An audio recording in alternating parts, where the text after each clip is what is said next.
So the evening will finish with the presentation of the Helen Wallace Award. And this is an award that's given to an individual or a group who have made a significant contribution to the advancement of map history. And if you're curious to discover this year's recipient, you'll need to stick around. Please stay online and you'll meet the worthy recipient. Peter Barber, our president, will make the presentation after a short citation by the acting chairman. Now, let's get on with the day. Our speaker this evening needs very little introduction to map collectors. Daniel Crouch is a specialist dealer in rare maps, atlases, plans, sea charts, and voyages dating from the 15th to the 19th century. He's had a long career in the industry, starting as a schoolboy at Sanders of Oxford, becoming their general manager on completion of his degree, moving on to Bonham's Auction House, then Shapiro Rare Books, and finally in 2010, establishing with Nick Trimming, the illustrious firm of Daniel Crouch Rare Books. Items of outstanding and historical significance have passed through the company, and one such example, the collection of the Asta Armada drawings, is the subject of tonight's talk. Daniel will be taking questions after his presentation, but can I ask you please to write your questions into the chat box where Katie Parker will pick them up and pass them on to Daniel. Okay, Daniel, we're passing it over to you. So please enlighten us on A Protestant Wind or Hot Air, a study of Asta Armada drawings. Hi, good evening. Thank you very much indeed. This is a very surreal experience, talking to an audience of over 100 people from my barn. History is written by the victors. This quote is often attributed to Winston Churchill. In fact, if he said it at all, he was certainly not the first. What he actually said, fittingly, in 1948 was, "I consider that it would be better to leave the past to history, especially as I propose to write that history myself." After Churchill and the Second World War, the most storied event in the history of these isles was undoubtedly the defeat of the Spanish Armada in 1588. And so in this lecture, I'm going to tell the story of another great British hero, Lord Howard of Effingham, and his largely successful attempt to write his own history, and how in the pre-corona world of 2019, I came into possession of a remarkable set of drawings that are now lodged at the National Museum of the Royal Navy in Portsmouth. It started, as things often do, with a telephone call. It came from a colleague. "I've got some 16th century drawings you might like to see." 16th century English drawings. Now, for those of you who haven't dealt in such things very often, there aren't very many 16th century English drawings. To find a set of English 16th century drawings would be very rare. To find a complete set of English 16th century drawings is rarer still. And to find a complete set of 10 16th century drawings of an event as significant as the defeat of the Spanish Armada is certainly in my career not something I've encountered before. I wish I could say this is some great Indiana Jones tale of zooming across the map to different countries in order to find them, but actually I kind of wandered around the corner and had a coffee with my colleague. Could you guys please mute your background? I can hear quite a lot of background noise. It's a bit distracting. Thanks. Sorry. You're getting a little scratchiness. I hear that. Please. Can you mute everyone? Everything seems to be muted, but we'll check. Everyone is muted, but there is a scratchy sound coming through. So sorry about that. No problem. I'll carry on anyway.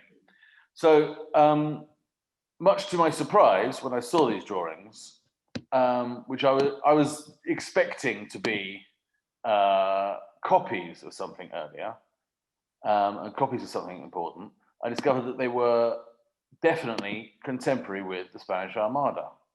And there we go, full screen mode. Can you all see that? Splendid, thank you. Yep. And there were 10 of 10. Now, for those of us who are familiar with British engravings, this looks rather similar to a very well-known set of engravings by John Pine depicting the tapestries that hang in the House of Lords. And with a lot of help from mostly Peter Barber, who has been invaluable in helping to research these and giving me some advice on them, and Nick Trimming, who certainly wrote the majority of our catalogue description, we established pretty early on that this set of 10 drawings appear to be the earliest visual representations of the progress of the Spanish Armada, from their sighting at the Lizard on the 29th of July, 1588, to the Battle of Gravelines on the 8th of August, 1588. Now, this is rather important. It's one of the greatest events in British naval history, and the event started with the launch of the Spanish Armada on the 12th of July that year, and didn't really end until the following October. And so the fact that these 10 engravings, 10 drawings, cover 10 days, and only 10 days, is interesting in itself. It is one of the greatest events in British naval history. And as I say, the scenes are familiar with anyone who's seen John Pine's engravings, and for those lucky enough to have seen the rather rarer Robert Adams engravings, and well, Robert Adams drawings and Augustus Ryder's engravings, Expeditionis Hispanorum in Angliam Vera Descriptio, which was published in 1590. And these 10 charts follow the same progress and have much similar content, but they are not identical. Cartography of them is based on Christopher Saxton's seminal Atlas of England and Wales, which was the first national atlas, and that was a work that Ryder engraved maps for. And Saxton's large wall map of England and Wales was also attributed to Ryder. And as you can see, we'll go into a lot more detail in a moment, the charts is rather Spartan in interior detail, and that's quite common with sea charts. And really, they're shorn of any superfluous information. So not a lot of small towns, villages, and such like a mark. It's really the coastline and the action that's important. The other thing that strikes any viewer immediately is these charts don't just show space, they show time as well. Events happening over time are depicted on individual charts. They are therefore four-dimensional maps. But before we go into detail about the author and the mode of production of these, I think it's better for those that aren't brought up in British naval history or the British state school system to give a bit of background information into the defeat of the Spanish Armada. And to do this, we need to meet some of the dramatis personae. Obviously, first and foremost is Queen Bess herself, here depicted in the Armada portrait. And this really, the defeat of the Spanish Armada, as seen from the backdrop in that portrait, was a defining moment of her reign. It secured Protestant rule in England, launched her onto the global stage, and really was the beginning of the idea of an English and later British empire. The defeat of the Spanish Armada also secured her position of queen, and because she was under threat from our next major player, Philip II of Spain, with his fine Habsburg chin and staff. Now, the Spanish Armada was part of one part only of a planned invasion of England by Philip II, and his fleet was made up of 150 ships and 18,000 men. It was the second largest fleet ever seen in Europe, and he believed it to be invincible.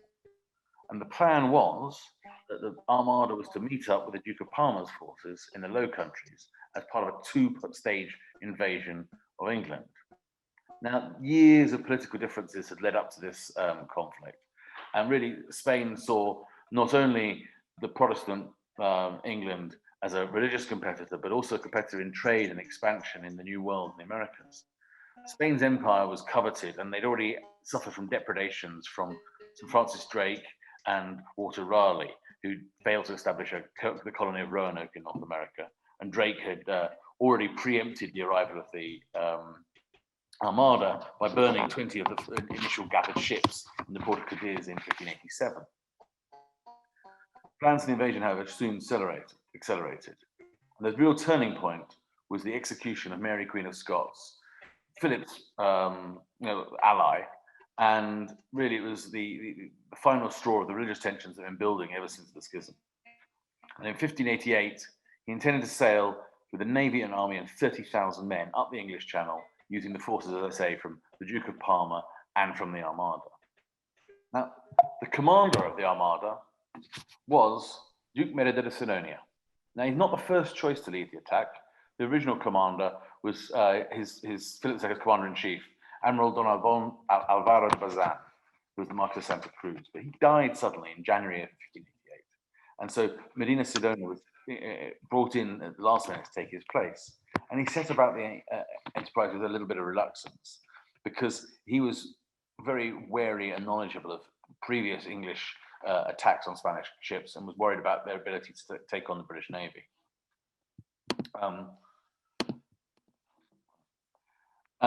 He, however, thought that if he could meet up with the Duke of Parma's forces in the Netherlands and find some sort of safe anchorage, they would, with a land battle, be able to beat England. However, this was not to be. And the Armada was spotted some way off the British coast and preventative measures were taken. The man responsible for this was our hero of the day, Charles Howard Effingham, who was the Lord High Admiral of Elizabeth's fleet and also remained so under James I later. And he was commander of the English forces during the battles. And he commanded the flagship, the Ark Royal. Now, Effingham was not short on self-importance and was very, very keen to promote his role in the defeat of the Spanish Armada and his role in the events. And, sorry, I've gone one too far there. And Effingham, as soon as the campaign was obviously heading in the direction of victory, he, one of his first actions was to commission a record of the battle.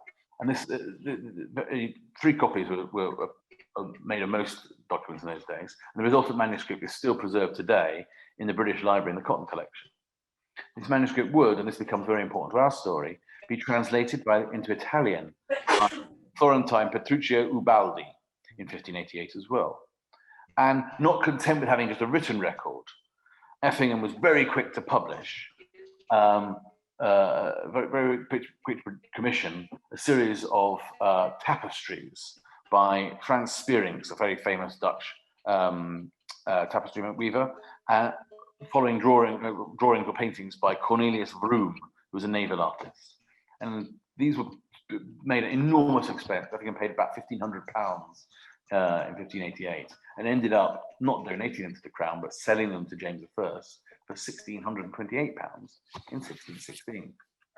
Those tapestries were hung in the House of Lords in 1644, and in 1739, Pine's engravings that I mentioned earlier were engraved to commemorate them with the prophetic phrase from Pine that he did so just in case the originals would be damaged. And lo and behold, in 1834, they were burned down in the House of Lords. In fact, it's only in the last couple of years that attempts have been made to reproduce them. But Howard, not short of his own self-importance, was not that keen on naval engagement on his own, and was able to bring to bear some trusty privateers to help him. And here, these are our 3 very familiar names for those that study exploration. We have Francis Drake, John Hawkins, and Martin Frobisher, who were commanders of ships in the ensuing battles. So now we've met our people, we find that the English fleet was disposed into 2 groups in early June.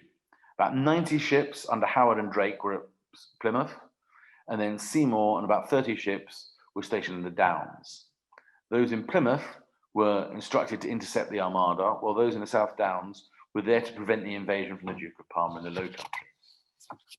And this is where our story begins in terms of the maps. So the reason I'm doing this presentation in PDF rather than PowerPoint this evening is I can have a nice little play here. So this is the first chart of our series of 10. And I just want to draw your attention to some interesting features about it. First, you'll notice it's in English, with the exception of the title, and there's one word here, Oost. The title is in Dutch, and it basically says, on the 19th of June, but actually it says July, it should have been July, the Spanish fleet arrived from Spain, and they were seen by Captain Thomas Fleming sailing toward the Lizard by southwesterly wind. So the description suggests that we're going to hear a story over the following charts in the text below. And here we have the Spanish fleet. Now, they are not in a defensive arrangement at this point. Just to give you some idea, on the 22nd of July, there were 138 ships with over 24,000 men left Corunna, commanded by Medina Sidonia, and they didn't get to the Lizard until 4 p.m. on the 29th of July. And it was spotted still shown in pre-battle formation by one of Effingham's scout ships. And here it is, the Golden Hind, and that was captained by Thomas Fleming. Now, those of you who are Drake fans will know the Golden Hind was Drake's flagship in circumnavigation. It was previously called the Pelican, but changed its name to the Golden Hind for Thomas Gresham, who was the sponsor of the expedition, Drake's main sponsor.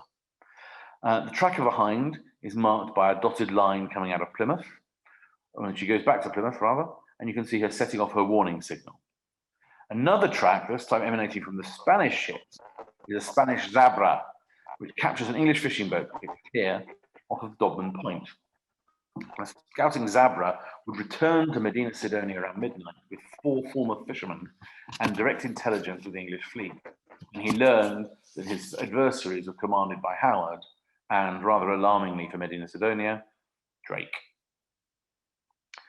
Our first chart, as you see, is numbered with 1 at the bottom right, and you can see the direction of wind is depicted. So we have a little bit of time, we have the formation, we have a title, and again, minor geographical details, but enough to locate the map.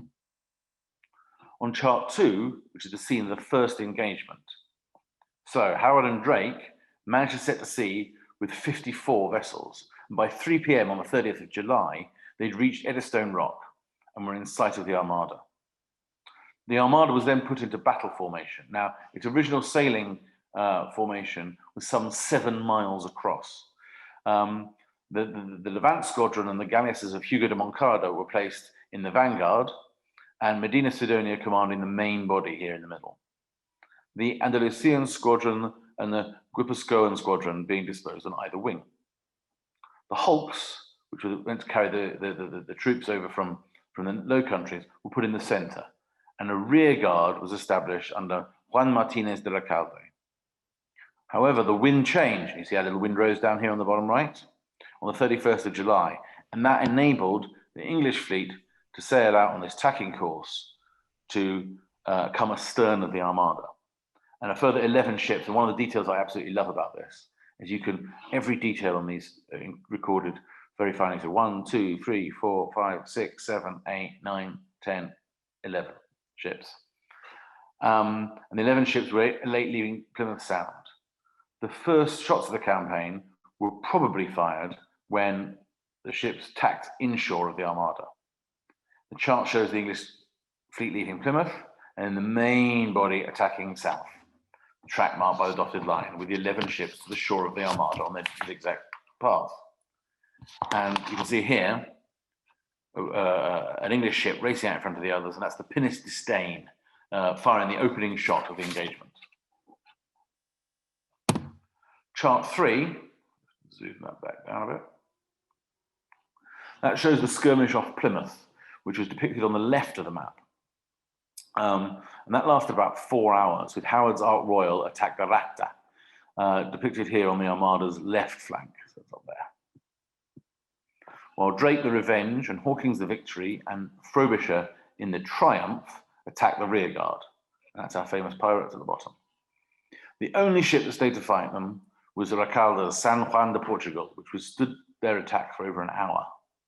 The English withdrew when the Gran Green, the Galleon of San Juan and the San Mateo sailed up to support her, and the fighting ended about 1 p.m. More ships could be seen leaving Plymouth as the British rallied their forces in order to join the fleet, as only half of Effingham's fleet put to sea the previous day. And later in the day, the Valdez flagship, the Nuestra Senora del Rosario, collided with the Santa Catalina, and that, because the Rosario incurred quite a lot of damage, a decision was taken to leave her behind. And you can see her here at the bottom later. This is stage 1 of the battle, and again, time moves on, stage 2. You can see her here with 4 support ships. And you see 2 ships seen breaking off from the English fleet. And this is Drake's Revenge. Drake wished to claim Rosario as his prize, which was in direct contravention of Effingham's orders, who had commanded Drake to track the Armada throughout the night, with his stern lantern acting as a marker for the rest of the English fleet. But about the same time as the collision occurred, a huge barrel of gunpowder exploded on San Salvador's bows, blowing up her decks and stern, on her stern, blowing up her decks and wrecking her steering gear. And the explosion is shown here. I can zoom right in, on the right-hand side of the Armada. The fire was later taken under control and the ship was okay, but you can see already starting here, lots of flotsam and jetsam appearing off the back. On the fourth chart, and you'll notice, by the way, I forgot to mention this earlier, the title that was on the first chart is absent from the others. If we just go back to, which I can do, I think, you actually see on some of these, there's erasures. There was some text sitting beneath these drawings, and we'll come back to that later on. So Drake's capture of the Rosario is depicted in this one, and the Armada is being pursued by Howard. So you've got the Rosario over here, and you can see here all the debris, and he's rowing over, and the debris at the bottom of the, forgive me, debris at the bottom of the drawing. Oh, come on. Oh, I've gone on. There we are. So the Ark Royal took over the role of the Revenge with the Bear and the Mary Rose. That's not the Mary Rose that's sitting in Plymouth now. It's her sort of great-granddaughter. The chart erroneously shows 4 pursuing vessels when actually there were 3. The rest of the English fleet, who weren't certain whether to follow Drake or to follow Howard, were sort of held back. And then the others were coming, there was still more pouring out of Plymouth as depicted on the map. Flotsam and jetsam from the Rosario depicted at the bottom of the chart, and the Armada is being reorganized back into its crescent-shaped defensive formation, and that's on the 1st of August. So here we are, several days into the battle. Chart 5 is off Berry Head, and it's the capture of the San Salvador and the engagement near Portland Bill depicted. The San Salvador, which had been set adrift during the night, can be seen on fire at the bottom of the chart, and between it 2 fleets. Both it and the Rosario remained the only ships captured by the English throughout the battle. The ships were later taken into port, with the Rosario headed to Dartmouth and the San Salvador to Weymouth. The English fleet, which is smaller and astern of the Armada, can be seen gradually regrouping, with more vessels still leaving Dartmouth, Lyme Regis, Torbay, and Exmouth. You can see they're all coming. So the artist is very keen to depict the communal nature of the attack and how it's bringing together the forces. The English fleet then engaged with the Armada again off Portland Bill, and you can see Chesil Beach here, Portland Bill on the right-hand side. The engagement of Portland Bill took place on the morning of the 2nd of August, where Bertondona in Ragazzona engaged the Ark Royal, the flagship, and the battle will be joined by the Nonpareil, and you can see the battle raging up there. Elizabeth Jonas and victory on the English side against San Mateo, Rata Incoronada, and San Juan de Sicilia. And that's the names of the ships in this battle at the top. In the meantime, another battle developed, that's there.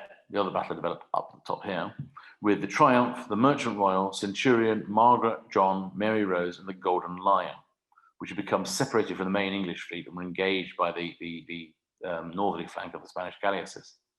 And you can see, if you zoom in here, the Spanish ships with their large oars are depicted rather beautifully and rather specifically.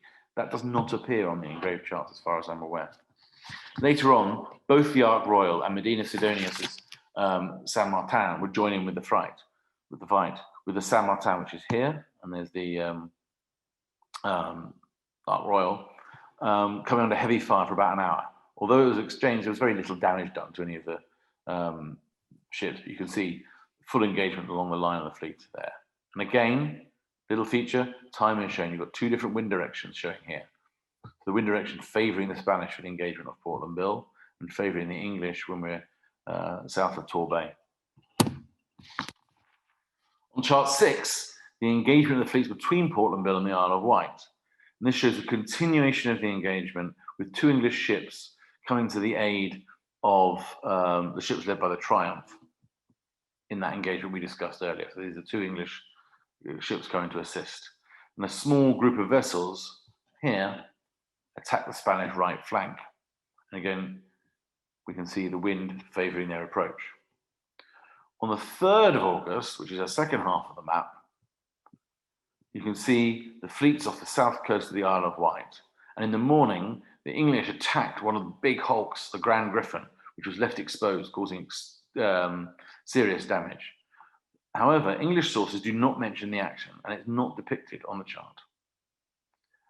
What is depicted, however, is Howard's decision to divide the fleet into 4 squadrons under command of himself, Drake, Hawkins, and Frobisher.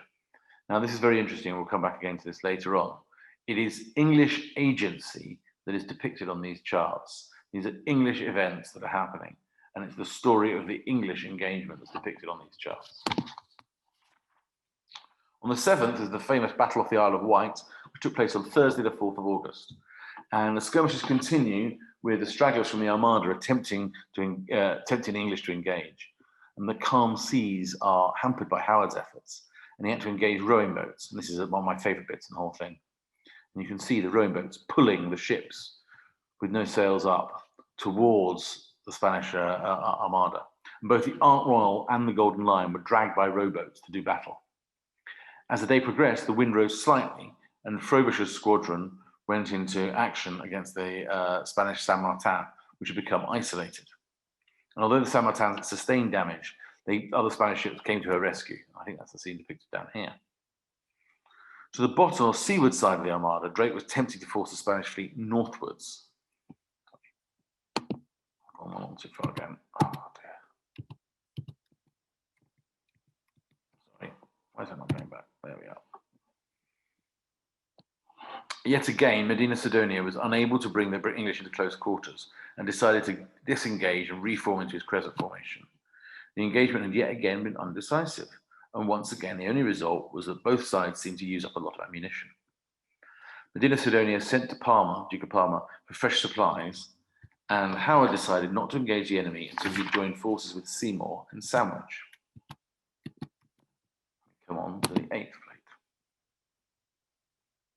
And here, the following days were pretty uneventful. On the Friday, Medina Sidonia sent more messages to Parma for pilots and ammunition, both sides running rather short. And Howard spent the day knighting a number of men, including Hawkins and Frobisher. The map shows several more ships, again, during this concerted effort to leave the English ports in order to join the action. And participation of these voluntary ships was clearly worthy of note and worthy of mention. And that will become clear in a moment as well. The following day, the Spanish sighted the French coast near Boulogne about 10 a.m. and they arrived at Calais just early evening, time for dinner.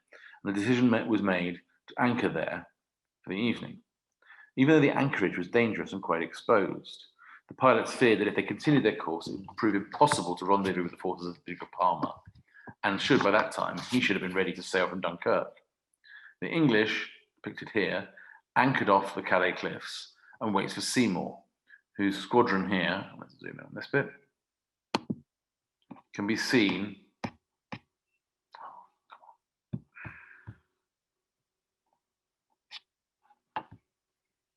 There we are. Can be seen making its way from the Downs, where it had been stationed in case Parma set sail from the Low Countries.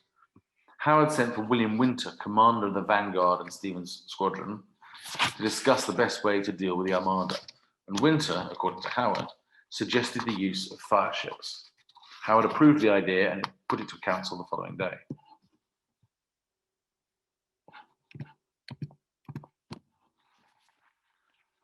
This is the fire ship attack, plate 9 of our 10, or page 9 of our 10, I should say. This took place on Sunday, the 7th of August. On that morning, Medina Sidonia received news that Parma was still at Bruges and was not ready to set sail. He decided to stay put and sent men into Calais to try and secure some more ammunition. Meanwhile, the Council of War that had taken place on the Ark Royal made the decision to use the fire ships as soon as nighttime was available to attack. And so 8 privately owned ships. Now you can imagine that conversation. We're going to send the Queen's ships on this one? No, I think not. Let's just send those volunteers. Were chosen, and the ships were sent out in the night with the wind and the tide with them. Now, the version I learned in school of this, and the one that's often presumed, is that the ships caused panic within the Spanish fleet, and they set sail in a disorderly fashion.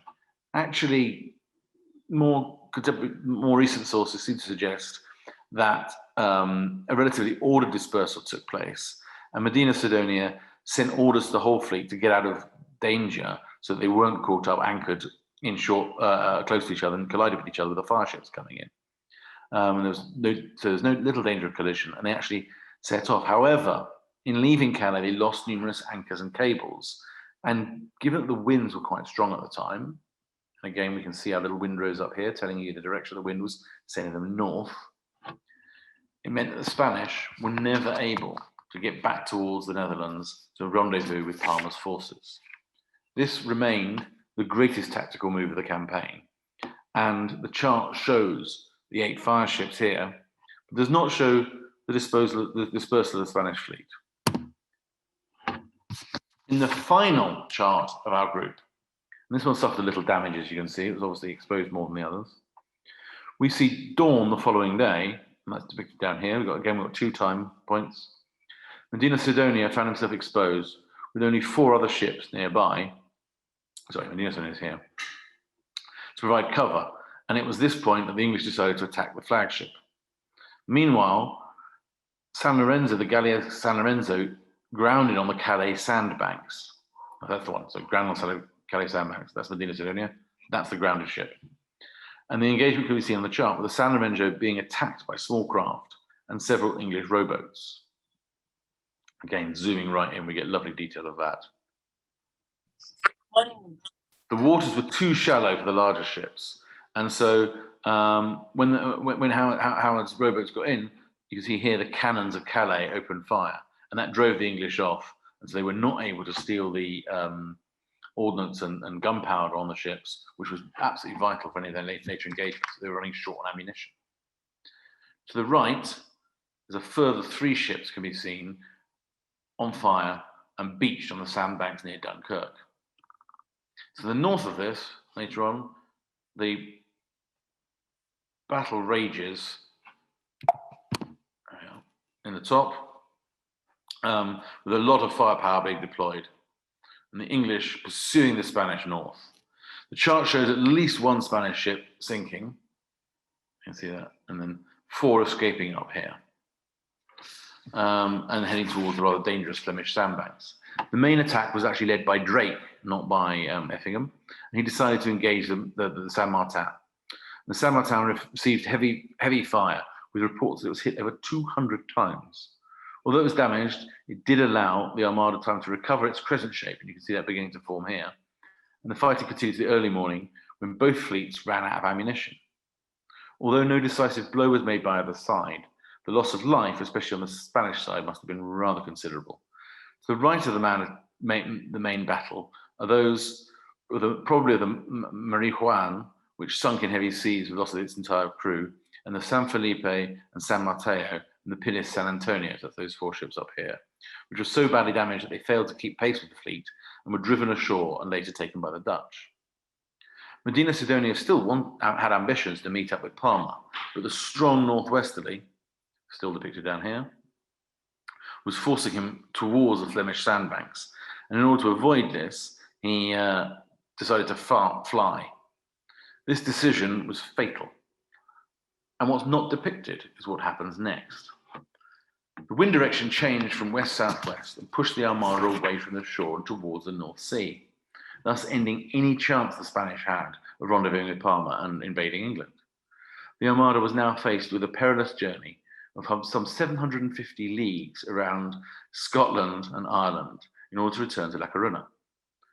The English left Seymour's squadron in the narrow sea between Dover and Calais, just in case Parma did decide to launch an attack.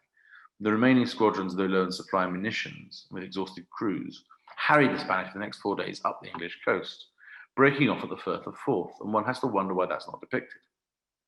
What happened after that? Well, the Armada is rejoined by the rest of its missing ships, put into battle order, tries to join up with the Spanish forces, but it can't because the prevailing winds are against them. And it finds itself heading north over Scotland, Ireland, and on the 1st of September, the Barca de Amburgo sinks in a storm near Fair Isle in Scotland, and it's not until really end of September, beginning of October, that the Spanish fleet returns to Spain. Now, as I said earlier, one of the first actions of Charles Effingham, of Charles Howard, Baron of Effingham, was to commission a record of the battle. And this manuscript, which is in the British Library now, was then translated into Italian by Ubaldini. Ubaldini was a one-time mercenary translator and illuminator, and served under both Henry VIII, Edward VI, and Elizabeth. And two manuscripts of Ubaldini's work survive, again in the British Library. And the first contains an address to the Lord High Admiral. Your Lordship's own relation of what happened against the enemy's fleet in these seas, first written in English, now returned to you in Italian, to the end that an abundant content won for the English nation by the happy success of those days may also bear witness to other nations in a language which they understand. Dated London, 15th of April, 1589. The second manuscript was written at the request of Francis Drake and contains a dedication to Christopher Hatton, as in Hatton Gardens, dated 1590. Ubaldini's translation was later translated back into English by none other than the London engraver, scientific instrument maker, and publisher Augustin Ryther. Ryther went on to publish the work under the title A Discourse Concerning the Spanish Fleet Invading England, once again dedicated to Howard. And Ryther's dedication is worth reading in full. I am bold, right honourable, to present this book unto you and crave your favourable patronage therein, because there are so many reasons which move me to do so. First, the subject of the book, which is yourself especially, and the rest the leaders, under the happy conduction of Her Majesty's Navy, prevailed against the Spanish fleet. Secondly, the time which I've spent engraving the several tables belonging to the book, whereby the reader shall not only have the report, the sight, as it were, of the noble things soever was performed by your honour and that high and honourable service. Thirdly, the book itself, which as it has been kept back these 2 years, almost from our men in unknown tongue, so I guess it had lain hidden forever, and not for the good foreseen given just occasion of the publish thereof. Last of all, in time, if self doth move to that which I have done, which I am the beginning of the new year, calleth the custom of New Year's gift, that is, as I construe it, a sign of abilities from it, and your dutiful thankfulness, then I acknowledge myself to owe you honour, which, my thankfulness, because I had none other, I was forced to show in presenting you this book. For so much, therefore, as it has now come abroad to the view of the world, translated and printed at my cost. I was moved by the reasons aforesaid to crave your patronage, that thereby I might better withstand both the malicious tongues of such as carp and the manifest injury of such as such as are ready unadvisedly to counterfeit another man's work, that which your lordship favour obtained. Your honour's most humble Augustin Ryther. Now, this dedication tells us several things. First, Ryther had not been commissioned by Howard to produce these engravings. Second, he was not only seeking only his patronage to cover the cost of production, but he was also looking to deter plagiarists. Ryther also notes that the graving of the several tables, i.e. the maps belonging to the book, whereby the reader shall not only have the report, the sight of it. Now these tables were certainly these 10 engravings by Ryther, after drawings made by Robert Adams. Now Robert Adams was Elizabeth's surveyor of works, and published under the title Expeditiones Hispanorum in Angliam Vera Descriptio. They were intended to accompany Ryther's text and Ubaldini's translation. And these plates follow exactly the same series as the present charts. However, the series finishes with a large 2-sheet chart of the British Isles showing the Armada's return voyage. So it picks up the story where our drawings leave off. Now, the whereabouts of Adams' original drawings for these plates are unknown. It's been suggested by none other than Arthur Hind in his work on English engraving that probably the first draft of some Dutchman or Fleming, that the present engravings, present drawings, are probably the first draft of some Dutchman or Fleming on which Adam based his drawings. And this argument was put forward again by two keepers of prints and drawings at the British Museum, Francis Douce and William Otley, in the 19th century, both of whom had correspondence with one of the owners of the drawings, George Wilbraham, about whom more we will hear in a moment. And both of the letters that these two keepers of print and drawings wrote about this particular set of drawings are preserved with the charts now in the Naval Museum in Portsmouth. Otley further went on, William Otley further went on to discuss them in his work on Adam, saying that he's indebted to the loan of this rare and interesting little volume, a printed chart, courtesy of George Wilbraham, who is the possessor of 10 drawings done by some Dutch artist of moderate ability with the help of Robert Adam, prepared the more careful designs of which the plates were engraved. Now, Hine goes on to dismiss the idea that the drawings are mere copies of Ryder's engraved plates. And the main reason for this one seems to be fair, which is that there's a slight, as you can see, there's a slight difference in the style of which the ships are depicted, and also the windroses. But more than anything else, it is the removal of the coats of arms. Certainly, an English artist would remove a royal coat of arms from plates in a copy, pain of death. That'd be a rather dangerous thing to do. And these variations, combined with the fact that, if you remember from our first drawing, we have the Dutch text, suggests that these are not mere copies. And so there are really sort of two options. Either the drawings are, as Douce and Otley suggest, preparatory sketches for Adam's engravings, or they were intended to accompany some other version of Ubaldini's translations. Now, there are two options that are available for this. Either they were to accompany the original Effingham report, or they are some copy that's being used for some other purpose. What we do know, and I have Peter Barber to thank for this one, who I think is probably still on the call, we do know conclusively that the drawings are not by Adam. And we can see this, one second, I'm going to have to go backwards, because Peter's provided me with this drawing by Adam of Flushing, and you can see from his style of boats and his writing that it's rather different from our drawings. Yeah, this is a much less precise hand.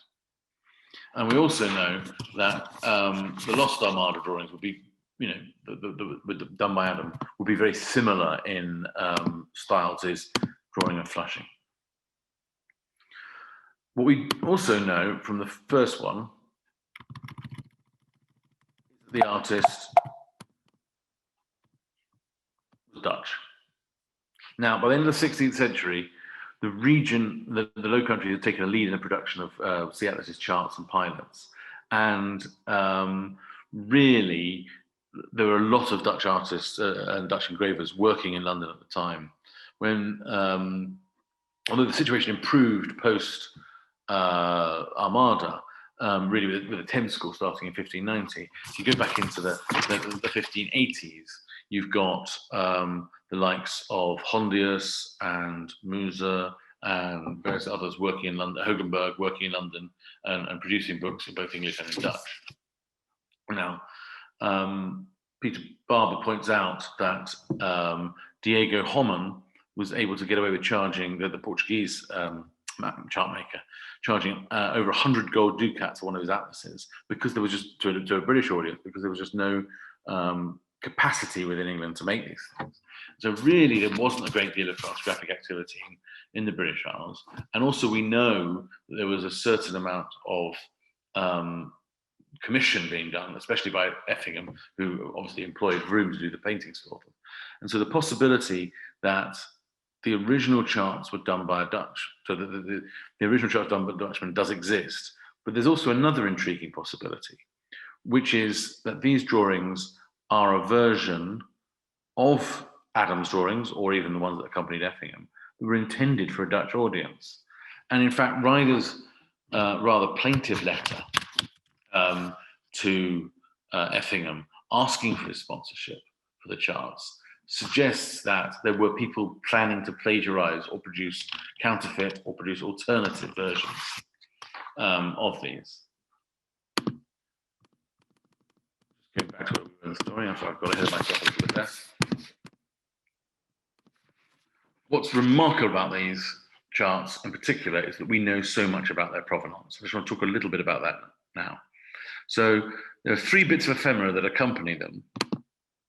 And those are, sorry.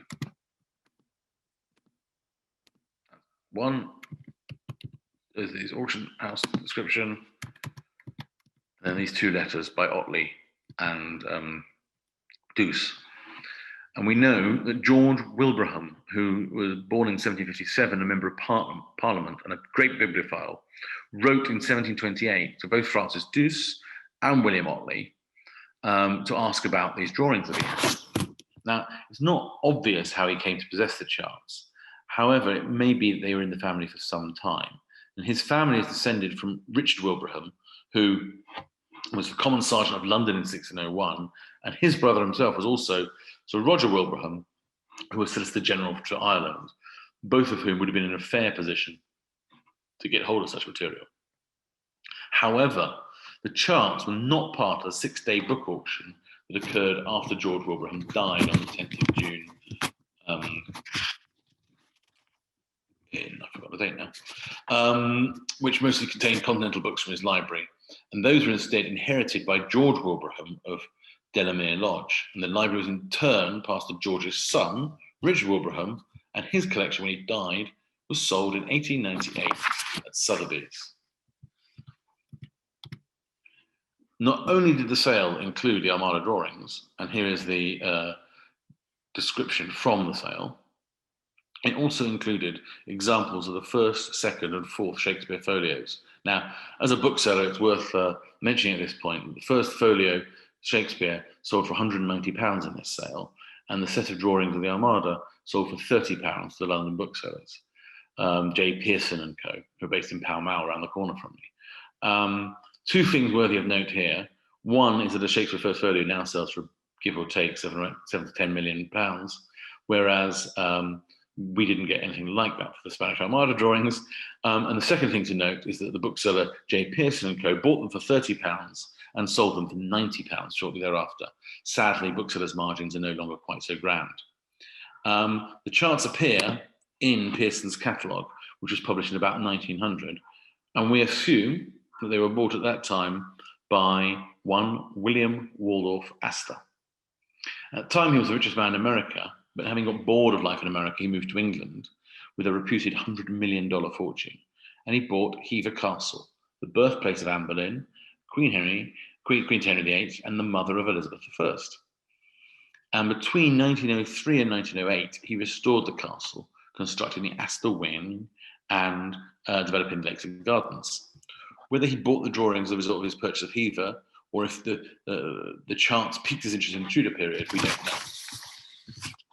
However, we do know that they then passed from descent through that family. And it's rather wonderful to have the story of provenance that goes pretty much from the middle of the 19th century through to the end of the 20th, beginning of the 21st. Now, the Adams plates, these engravings, are known in precious few examples. And really the conundrum of the drawings is to work out how they bear a relation to those plates. Adams was surveyor of the Queen's works, and obviously was seeking, and Ryther was seeking Effingham's patronage for the set of engravings. But these engravings are really important in the history of British printmaking because they're actually the first commercially produced prints. They were not sponsored by Effingham as far as we're aware. They were produced as a commercial project.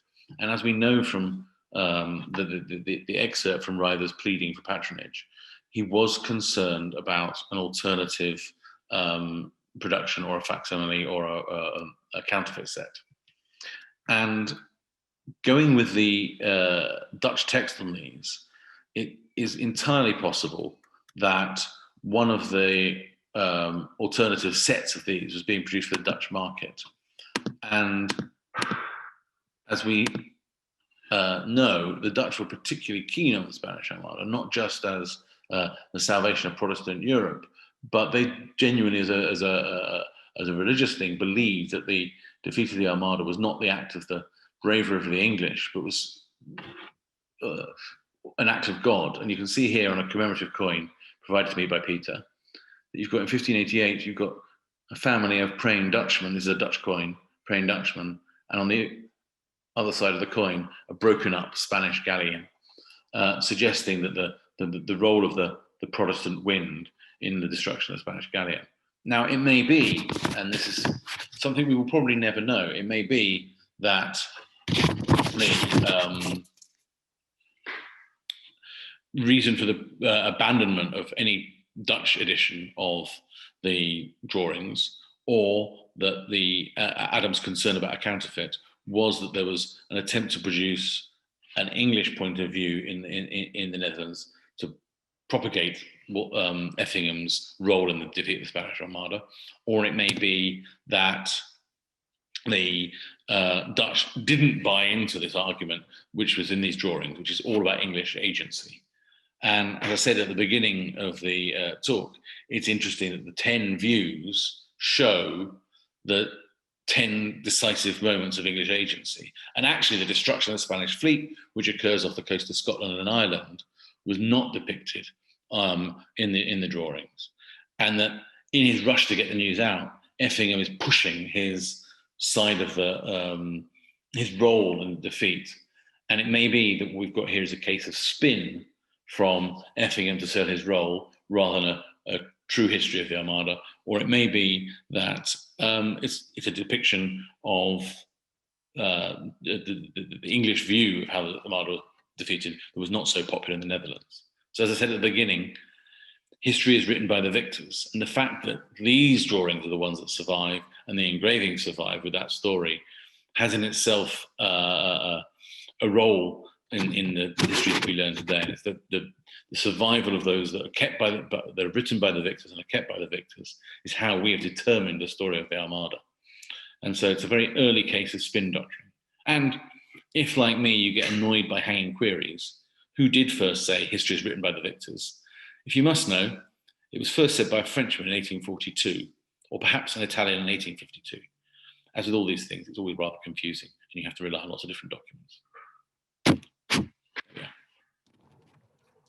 Thank you so much. That's great. I suggest that we go straight into questions, Daniel, because we've still got a presentation to do at the end of it. So Katie, can I pass it to you? What questions have sort of arisen? Sure. Thank you, Daniel. That was great. And people are doing lots of sort of virtual ways of applauding and thanking you for sharing that with us. We did have a few questions come through, and I'm going to just go through them. Daisy Schrock would like you to talk a bit more about the dimensions of these and kind of the materiality of them. So how big are they, and what were they made of? Any sort of information you have about that? Absolutely. They are, roughly speaking, each just over a size of A4 paper. I can probably tell you the exact dimensions here. I've got my catalogue description. What is interesting is that they are on they are watermarked, and the watermark paper is a Dutch paper, which is, now you may have a Dutch paper for an English drawing and it be brought over to London. A lot of Dutch paper manufacturers considered superior to British, so that's not conclusive that they are of Dutch origin and produced for a Dutch market, but it's certainly a good hint. I've got those dimensions here. They are 32 centimeters by 20 centimeters each, roughly. Okay. And the watermark is a variant of the Habsburg arms, which, for those of you that care about these things, is Briquet 1477. There we go. Very precise. The watermark is worth mentioning, is dated from about 1588 and runs until about 1611, which means it's absolutely right for the period. And you would always have, if you're a decent artist, you try and use the most up-to-date paper you could. Perfect. Thank you. And then Nick Canis would like you to discuss the role of the French here. We didn't see any French ships and would just like to know what they were doing since it was near the French coast a lot of the time. They were providing shelter. They were very happy to provide shelter for the Spanish when they landed in France. But of course, the Spanish were by far the stronger force at the time. Hey, Nick, how are you? He is here somewhere. I'm sure he's waving if he's got his camera on. But we still do have well over 100 people here, so it might not be on your screen at the top. Then moving on, we had a question about how you identify the individual ships. Is that something you can identify from? Fortunately, this may be, certainly in the 16th century, it's the most written about bit of English history, so there's quite a lot of information. And the drawings and indeed Adam's engravings are pretty clear. As I hope I was able to show by moving in and out the screen, you can see what ships are involved in which part of the action. Excellent. That must have been quite a lot of detective work. And Howard of Effingham's letter gives enormous detail as to what's going on in each of the battles, each of the engagements. Good. So it's matching those textual descriptions and then absolutely. And one assumes, it's now lost, that Effingham's original letter would have to have included some drawings or some cartography, because it makes it's so much easier to understand when you've got that view. Right. And it's not entirely impossible that this is that same set of drawings, although I doubt it. Indeed. How were they, this is just me asking a question now, how do you think in terms of usability and how this is supposed to be used by someone, are these supposed to be viewed in a sequence? Are they supposed to be all laid out and you see them kind of all at once? What do you think about that? There are some really obvious clues to that. They are numbered 1 to 10, so we know which sequence is. And there is a distinct pattern to them, which is that each drawing has 2 engagements depicted on it. And so there's time as well as space, as I've mentioned. Right. They were folded. There is a centerfold, very, very faintly visible on half of them. And that centerfold suggests that they were bound up into a book form and I would imagine, accompany the report. Now, the question is, which report were they accompanying? One of the things that was pointed out to me by Peter when we first discussed this with him is that, as Peter Barber, is that on the 2nd and 3rd drawings, they have scratched out titles, which suggests some erasure. And I've been racking my brains to think why one would erase the Dutch text from the bottom of 2 and 3 and not continue along all 10, and why leave it on the first one. And I'm afraid it's a question I can't find an answer to. That would very, very interesting, and yeah, I like the idea of trying to think how this would have been received not only by a Dutch audience but by an individual, maybe Dutch reader. Yeah. I think that's fascinating. Moving on, we have Addy Berglis would like to know, and he might have to expand on this, but the significance of switching of the depictions between English and Dutch. I'm not quite sure beyond that what they were getting at. So Addy, yes, if you want to come on. Good afternoon. In some of the prints, the compass rose has English descriptions, like East, and in some others it's Oost, which is Dutch. So I was wondering why there was switching between Dutch and English in the different drawings. So it does suggest someone who is a little bit careless and lapsing into their native language. I would, putting 2 and 2 together and very much getting 5, I would suggest that you've got someone who's copying the English and can't resist dropping their Dutch in when they're doing it. And that these drawings are a copy of another drawing done by a Dutch, maybe both done by a Dutchman, but copying one with English text. There are 2 possible solutions to that. One is a fair copy to accompany a manuscript copy.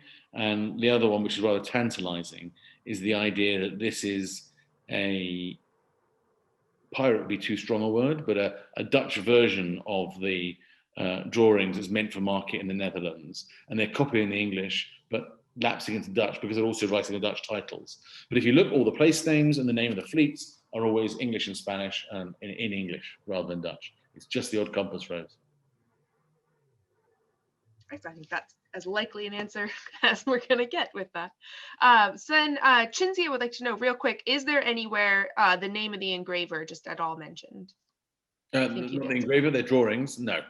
Yeah, that's what I thought too. The 2 most likely candidates are Adam and Vroom. Mm-hmm. Adam because he did the engravings for the engraved series, and Vroom because he was the artist responsible for the drawings on which the tapestries were based.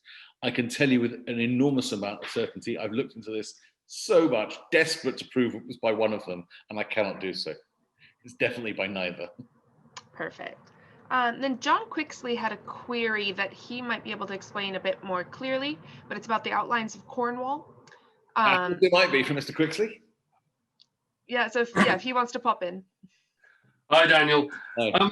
If you look at the Adams and the Ryder outline and you ignore everything else, based upon the premise that most of these cartographers copied each other, very few of them surveyed the county. And I'm going to concentrate on Cornwall because that's what I know best. There is Saxton's survey, and we know that, and we know the outline, and that's the definitive outline until it gets superimposed and replaced by John Norden's map and then Speed's map and Kip and so forth. So I would expect that the outline would be one of those. And when you look at the Adams and the Ryder outline, it is quite definitely Saxton. There's no real question about that.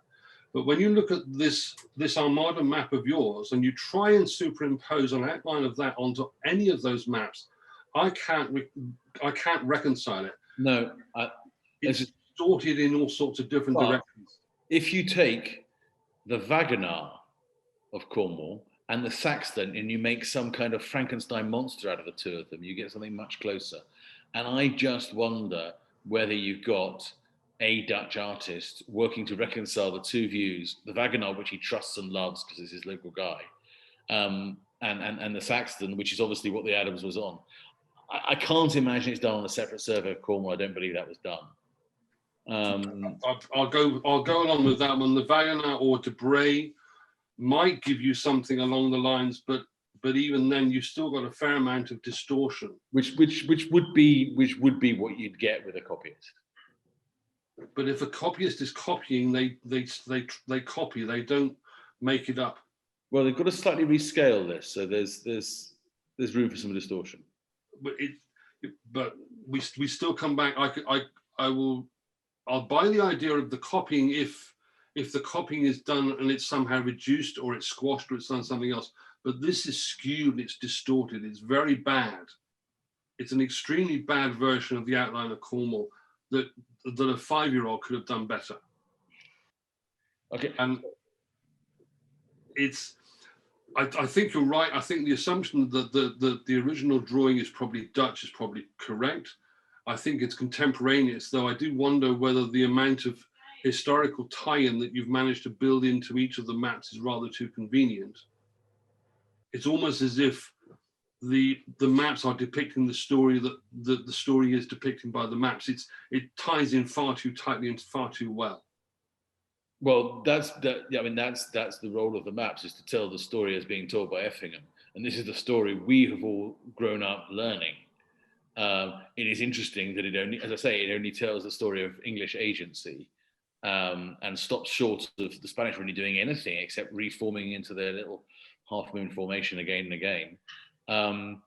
It's the story that is told in Effingham's manuscript, and it's meant to match that because that's the party line. Fair enough. I'll agree with that part of it.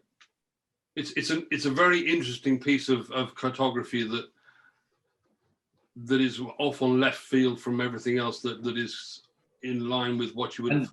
And you're right, because the distortion that's on Cornwall is not there elsewhere. It's that first page only.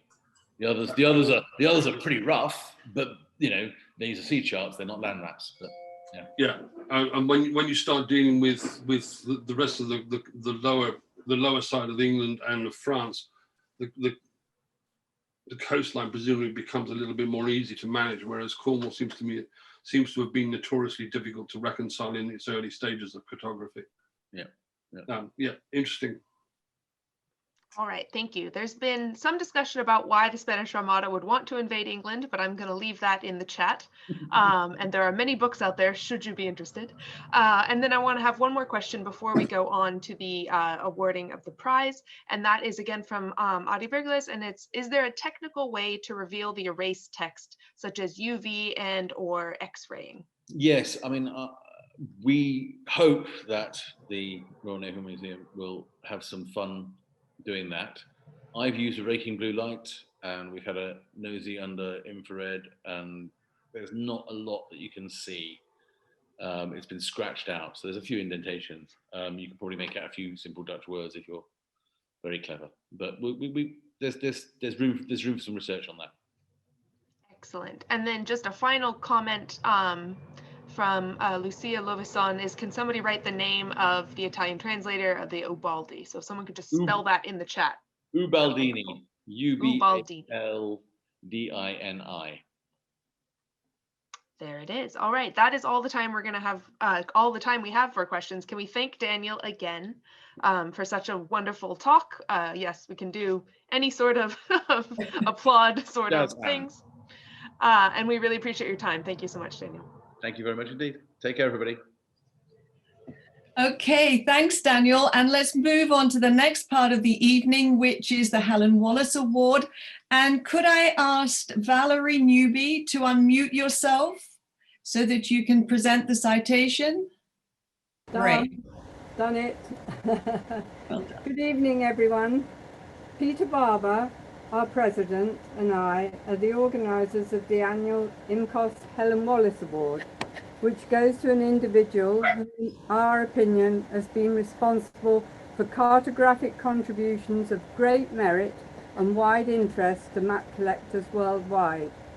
Unfortunately, we were unable to make an award last year because of the pandemic, but happily we've been able to go ahead and choose a winner for this year. He's a well-known person in the map world who fits the above requirements on every front. His name is Philip Burden, map dealer, author and historian, and he actually comes from Buckinghamshire, same county as me in England, but that's a coincidence.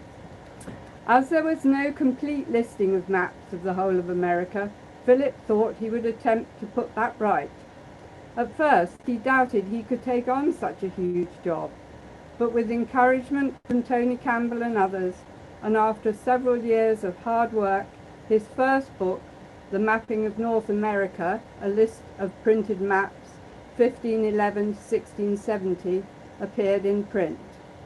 It was published in 1996 and dedicated to his father, Clive Burden, who died in 2002. Without whose support and guidance this work would not have been possible. That's a quote.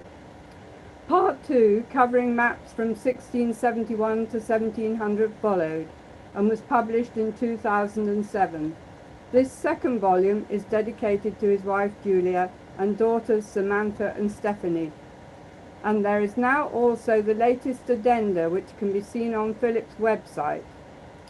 These books have now become the standard source of reference on the subject and have been much admired throughout the map world.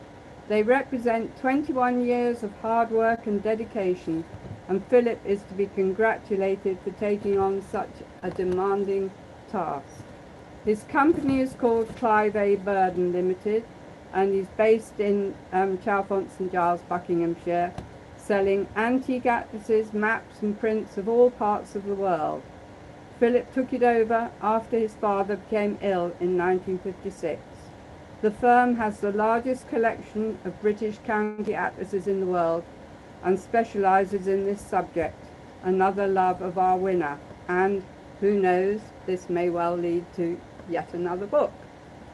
Philip is also very proud of the part he played in the acquisition of what was claimed to be the only printed world map by Martin Waldseemüller, thought to date from 1507, and generally accepted as the first map to name and describe America as a continental landmass separate from Asia. He was chosen to authenticate the map for a private buyer because of his knowledge of maps of America, and is proud to have later helped the Library of Congress to acquire it. Philip was also well aware that he was looking at one of the most important and valuable objects in the history of cartography, which belonged to Count Johannes Waldburg Wolfegg, I hope that pronunciation is right, who lived in southern Germany. With an asking price of $10 million, the map was valued as the most expensive in the world, a massive responsibility for Philip and all concerned with the purchase.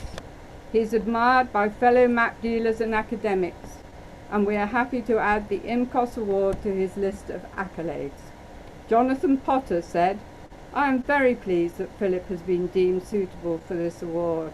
His 2 volumes indicate an enormous amount of work and enthusiasm, the time not easily found when running a business, mostly single-handed as far as I know. As a dealer, he has been able to forge links with the more academic side of the map world, not always easily achieved." Stephen Luck of Toulouse said that Philip's firm has the largest collection of British county atlases in the world, and Philip is to be congratulated on giving up so much personal time to compile the books on America. A final word goes to Murray Hudson, a map, globe, book and print dealer in Tennessee. I first met Philip when I was very young. I found him to be the most congenial and willing person to answer esoteric questions with ease. He has an amazing recall and is like a walking encyclopedia, but without any air of superiority. So that only leaves me to congratulate Philip on behalf of the committee of IMCoS. And now I'm going to pass you over to our president, Peter Barber, who's going to make the presentation. Peter, Well, to you. thank you very much. I just wanted to repeat very much everything that's been said until now, but to add a few points too. First of all, Philip's work has provided the foundation for an awful lot of later scholarship. And I think, you know, the academic world is enormously in his debt, but so too is the public at large. He's been immensely generous in allowing access to his collections. And speaking as a former curator, I can testify to the fact that when you ask Philip for a loan for an exhibition, he will give it. When I put on my London exhibition about 14 years ago, he loaned, as far as I know, a unique image of London seen from the north in the 17th century. And this is typical of the man. But again, speaking as a curator, I'd just like to say that he's one of the curators who understands what national libraries and what major libraries need. And as well as us looking through his catalogues for things that may interest us, he has repeatedly been ready to come forward to us with things that he knows will be of interest. So speaking as a curator, but also with, I know, the support of academics and of collectors, I'm particularly happy to hand over to him in virtual form, unfortunately, the salver. Thank you very much, Philip, and we look forward to meeting up when things get a bit better. Philip? Yes, I'm here. Yeah. Thank you, Peter. I'm not quite sure how to follow that, but and thank you, Valerie, and the International Map Collectors Society for presenting me with this prestigious award. I feel honoured to have been included amongst so many great names in the world of cartography. My interest in America began when I was just 16 years old, and it was in 1986 that I first began the project of listing all the known printed maps to illustrate North America issued before 1700. 21 years later, the project was finally finished. However, I couldn't have written the book or achieved much of what I have without the considerable support of dealers, private collectors, and colleagues in the institutional world. I thank them all for their generosity of time and knowledge. It is that collaborative sharing of information which is so heartwarming. I also say that I wear 3 hats, that of a dealer, a collector, and an author. And the common thread through each of these is the thrill of the hunt, discovering rare items or unearthing knowledge about them. Piecing it all together is a real thrill. I leave you with a quote that someone said just recently. It's only work if you would rather be doing something else, and I wouldn't. Thank you. Well, I think we can all put our hands together and congratulate Philip on his amazing work that he continues to do, because those books are continue to be updated. So that's marvelous. Thank you very much, Philip, for all your work. And thank you, everybody, for attending our first lecture here. And I do hope that you'll come back next week and the week after that and the week after that. There are 3 more lectures by equally interesting speakers on interesting topics. So let's see you at 2 p.m. UK time on the 16th. Okay, look forward to seeing you. Bye now.